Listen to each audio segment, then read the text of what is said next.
नमस्कार दोस्तों, स्वागत है आपका आज की न्यूज में। आज हम बात करेंगे पश्चिम बंगाल की मुख्यमंत्री ममता बनर्जी के उस बयान की जिसने राष्ट्रीय राजनीति में हलचल मचा दी है। एसआईआर यानी security and intelligence review act के खिलाफ आयोजित रैली में ममता बनर्जी ने केंद्र सरकार को सीधी, खुली और बेहद तीखी चेतावनी देते हुए कहा, पूरे देश को हिला दूंगी।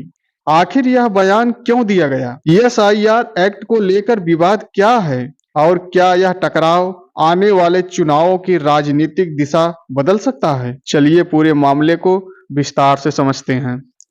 एसआईआर एक्ट को लेकर केंद्र और विपक्ष के बीच खींचतान लगातार बढ़ रही है।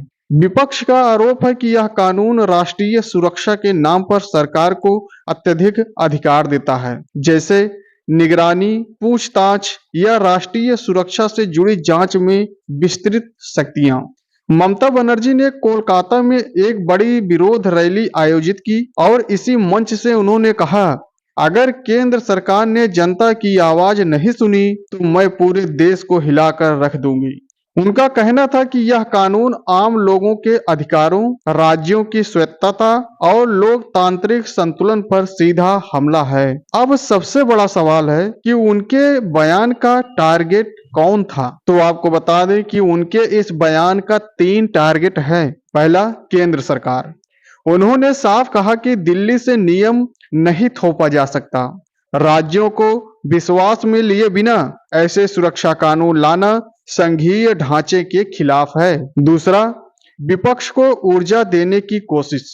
2024 के बाद विपक्ष बिखरी स्थिति में है। ममता बनर्जी खुद को एक मजबूत, आक्रामक विपक्षी नेता के रूप में पेश कर रही हैं। तीसरा उनका टारगेट है बंगाल की राजनीति में संदेश। राज्य में तृणमूल कांग्रेस लगातार अपनी राजनीतिक पकड़ मजबूत रखने की कोशिश में है। केंद्र बनाम राज्य का सवाल बंगाल की राजनीति में हमेशा एक बड़ा मुद्दा रहा है। ये एसआईआर एक्ट का विवाद क्या है? विपक्ष के आरोपों को हम 3 हिस्सों में समझेंगे। पहला, निगरानी का खतरा।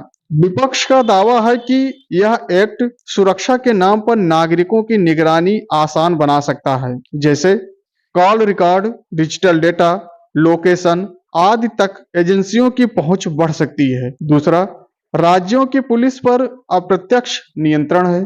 भारत में कानून व्यवस्था राज्य का विषय है, लेकिन विपक्ष का कहना है कि एसआईआर एक्ट के बाद केंद्र की एजेंसियों के दायरे का विस्तार राज्यों की शक्ति को कम कर सकता है।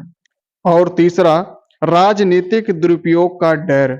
ममता बनर्जी का आरोप है कि कानून की आड़ में विपक्षी नेताओं को निशाना बनाया जा सकता है।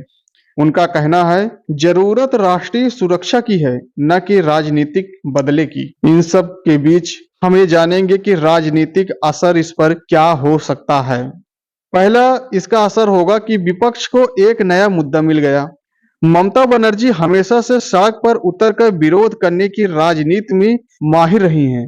उनकी यह लाइन, पूरे देश को हिला दूंगी, विपक्षी खेमे में नई ऊर्जा पैदा कर सकती है। दूसरा है केंद्र बनाम राज्य की बहस फिर गर्म। यानी बंगाल, तमिलनाडु, दिल्ली, कई राज्य पहले से ही केंद्र के अधिकारों को लेकर नाराज हैं। एसआईआर एक्ट ने यह बहस और तेज कर दी है। इस मुद्दे का तीसरा असर ये हो सकता है कि 2025-26 के चुनाव पर अगर यह मुद्दा देश भर में फैलता है तो यह आने वाले राज्य चुनाव में भी प्रभाव डाल सकता है। ममता बनर्जी अपने आप को एक राष्ट्रीय नेता के रूप में प्रोजेक्ट करने की कोशिश कर रही हैं। क्या आगे और बढ़ेगा यह टकराव? राजनीतिक संकेत बताते हैं कि यह मामला अभी खत्म नहीं होगा।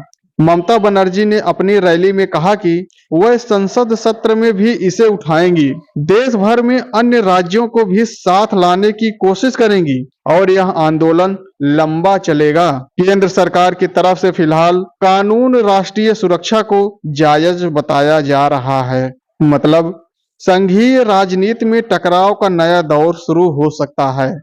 तो दोस्तों, यह था ममता बनर्जी के बयान का पूरा संदर्भ, विवाद और राजनीतिक विश्लेषण। आपको क्या लगता है, क्या यह कानून सच में राज्यों की शक्ति कम करेगा या विपक्ष इस मुद्दे का राजनीतिक उपयोग कर रहा है? अपने विचार नीचे कमेंट में जरूर लिखें। वीडियो अच्छा लगे तो लाइक करें, शेयर करें और चैनल को सब्सक्राइब करना ना भूलें। मिलते हैं अगले वीडियो में। धन्यवाद।